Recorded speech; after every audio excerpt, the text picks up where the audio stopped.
Today is Monday, September the 27th, 2021. And today I want to, this topic is inspired by sort of a series of events that happened in the last week.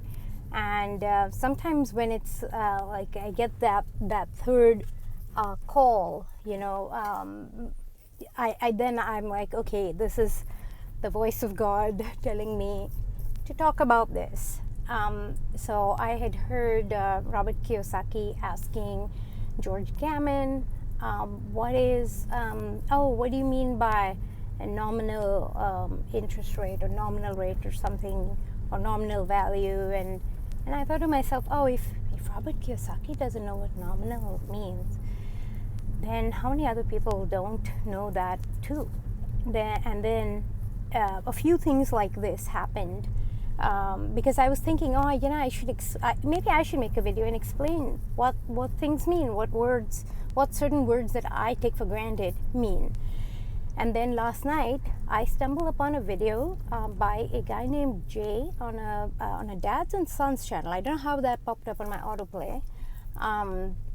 It's a channel called Being Sons, and he sort of asked about what's a currency life cycle.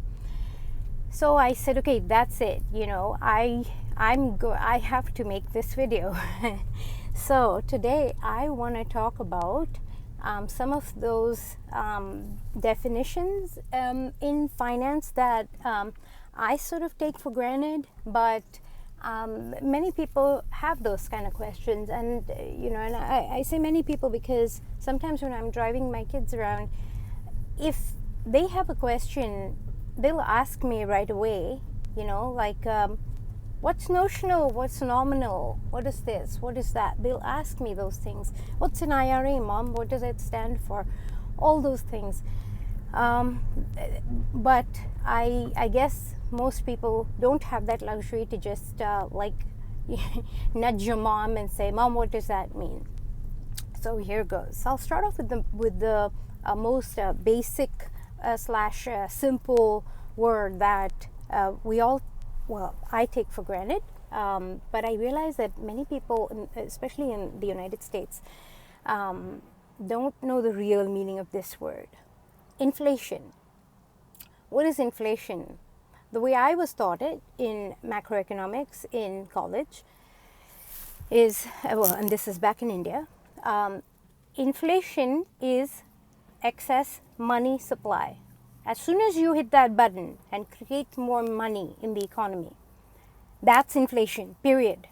It's none of this, consumer price inflation or any of that. That sort of inflation is, that's what people have sort of bastardized the definition of inflation. That's not inflation. Inflation is the creation of money. So when you say, do we have inflation right now or no inflation? Well, by definition, because we printed or we created 25% of the USD supply in the year 2020, by definition, we have 25% inflation, period, end of story.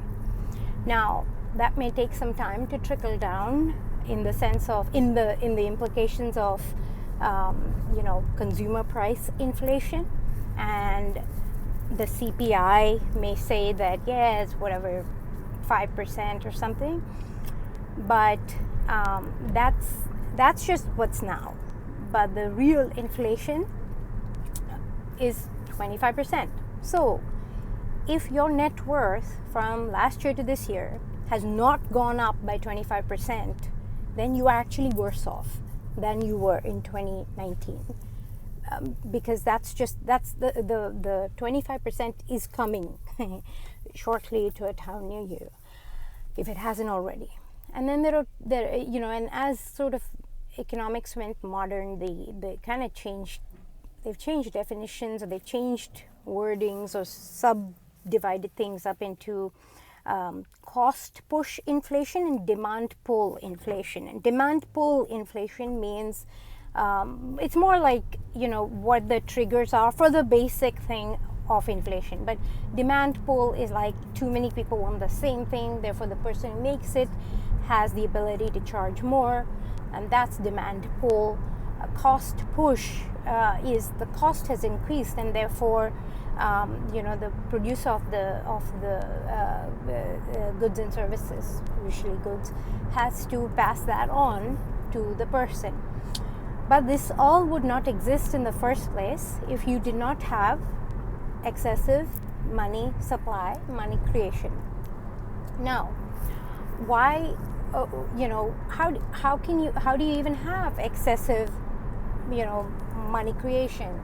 You can only sort of have that when you have a fiat currency. And what is fiat? Fiat currency is it's by decree is what that word means. And it means that, okay, there's no intrinsic value to this, but you will accept it as currency for your, in order to pay taxes and in order to transact with the government, because we said so. It's a because I said so type of a currency. That's a fiat currency. And every fiat currency has a lifespan of about 150 years. Now, that's different from like the fourth turning, the 80-year thing. That's a different matter. That's the long-term debt cycle. Long-term debt cycles are about 80 to 90 years. I would say 84 years if I want to be specific. But it's between 80 and 90 years is a long-term debt cycle. And if you want a really good video on long-term debt cycles, I think it's one by Ray Dalio, and it's called what is economics or something. I'll find it when I get home. I'll find it and I will put the name of the video in the description, because he explained it really well. It's a 30-minute long video. And I actually showed it to my children as like a movie night. I'm a really picnic of a mother, aren't I? Showing such movies to my kids for movie night. But anyway, so it's a really good and very nicely explained video. Because it tells you sort of the how the debt never really leaves the system and keeps just going higher and higher and higher until you get to a point at around 80 years, and then it crashes. And so you go through these long-term debt cycles, and there's quite a bit of mirroring in that with the fourth turning book. But this thing, the currency life cycle, is about 150 years. And all cultures that have ever been like a big dominant world power type of country, they've all gone through this. France went through this, and then they had these things called assignats, which were like they used to have argent and L''ARGENT. For those of you who don't understand my Indian pronunciation of French words, l'argent, it's a silver. It's the word for silver. They went from precious metals to assignat, meaning assigned, which is fiat. So when they went into assignats, they tanked within 150 years. And then after that, let's see, then it was Britain's turn. I don't know if the Dutch guilder and then the tulip bubble and all that. I don't know if the Dutch happened. I think the Dutch happened before France. Yeah, Dutch, then France, then Britain. And by the way, Britain, where do they get the word pound sterling from, right? 1 pound sterling is that was the weight of their currency. And I happened to see some video by Bullion Now in Australia, their channel, and they were talking about like, why do coins have a nominal value, meaning the namesake value on the coin of like 1 pound or whatever. Well, it's because that weight of silver used to be 1 pound, period. And ever since they decoupled from real weights and measures, from real precious metals in weight as currency, ever since that happened, and they went to their own fiat system, even their currency tanked, and then the US dollar came up. And now it feels like it's the US dollar's turn to tank. And around Easter time, China actually issued a contract wherein their contract, or their currency contract to buy oil is backed by gold. And what this means is that, they could the person trading with them can go straight away to the Shanghai Gold Exchange and take their payment, take their money basically in gold. So there's no trust issue. And that's the thing. When a currency just begins and just starts out, you're some random small country. I'm not saying China is not a random small country, but I'm saying when you're starting out a new currency, right? You have this.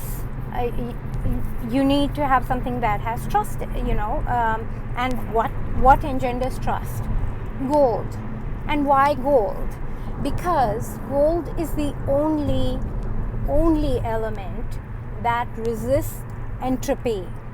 Entropy means everything deteriorates, right? Everything goes to dust. The only thing that does not go to dust is gold. And so gold resists entropy, and that's the reason why in the beginning there was God, and God pointed to gold and he said gold is good. And this is not only in the Bible, it's also in this book I'm reading by a rabbi called the Ten Commandments of Thou Shalt Prosper, the Ten Commandments of Prosperity. Even in the is it the Judaish Bible? I don't know. I'm saying the name wrong. But even in Judaism, it's the same thing. God said gold is good. It resists entropy. And here's one very interesting metaphysical thing about gold. Gold increases like the population increases. There's an absolute correlation, which is also that kind of metaphysical, spiritual geek in me really digs that fact that it's something that resists all all mercenary BS. It's something purer. So anyway, so in the beginning of a currency, they always back it with gold. So did America, right? Back in the day, in the 1920s, also, a $20 bill was backed by 1 ounce of gold. So now good luck taking $20 and trying to get an ounce of gold. You'll probably get arrested for that. You even try, or not arrested, you probably get put in a mental hospital if you give somebody $20 and say, give me an ounce of gold. It's closer to, almost $2,000, $2,000, not $20. So anyways, and that's the reason why some people say that, the dollar has lost 98% of its purchasing power. And okay, which brings me to my next definition. God, that took a while to just give you one definition of sort of inflation. But anyways, nominal. What does nominal mean? Nominal means that's the namesake value. That's what the value is in nominal terms. In what it's called, in what it's nom. Nom means name, right, in French. So in its name, in namesake, what is it? In namesake, it's $20. In namesake, it is 1 pound sterling on that coin. That's the nominal value. But what is its real value, right? What is its fundamental value? Its fundamental value is whatever you're willing, whatever someone who holds it is willing to sell it to you for, That's its fundamental real value. There was a time when spot price was supposed to reflect that fundamental real value. These days, though, you can get, I won't go down that rabbit hole about, price manipulation of GLD and SLV and those kind of things, but because those are all rehypothecated sort of instruments, derivative instruments. And again, I know I'm using words again that I take for granted, but other people may not know. A derivative. What is a derivative? A derivative is something that is derived out of something base, right? So if I say, okay, you're keeping your gold with me, and I will, based on that, base of asset, I will go ahead and issue contracts to people saying, hey, you can have an ounce, and you can have an ounce, and you can have an ounce, and you can have an ounce, knowing that everybody's not going to come and make good on that ounce at the same time. Also knowing that, because there are clauses in the contract, that I can settle with you in cash, by the way, fiat cash, that is, printed at the drop of a hat or, a push of a button. And that action, that what I've just done by creating that other derivative, that's the derivative. So that's one thing. And then the other thing, what I've just done in hypothecating out, that contract, making it so many, right? That's hypothecating it. But then here's the other kicker. Sometimes some other place will say, hey, lend me your ounce of gold so that I will, so I also can issue these derivatives out. And now I've loaned it out. So I don't even have it anymore, right? So now that has been rehypothecated. You see? So those are some few more illustrative definitions of what these financial words mean. And here's another fun word. Notional value. I always find that. So I like to go down to the root of the word. I love words. There's this lady, Dr. Carolyn Mays. She speaks spiritual stuff mostly. And she also digs words. And I really like listening to her because she gets to the root of words. Notional. What does notion mean? The same way as nominal, you go to the root of the word, namesake value. Go to the notion. What does the word notion mean? Notion is an idea. It's just an idea word. So when someone says, this is the notional value of these assets, and blah, blah, blah, you go, okay, what are your notions?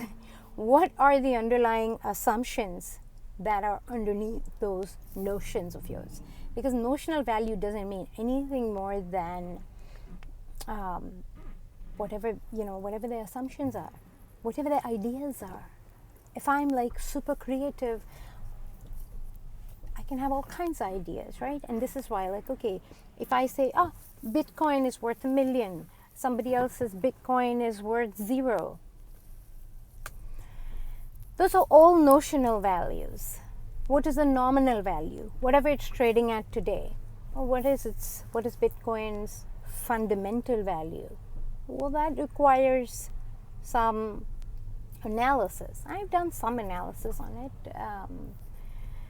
Because kind of I'm stuck with the US dollar currency value to measure everything, I've had to make some assumptions on what are we talking about in today's dollars or different dollars or what.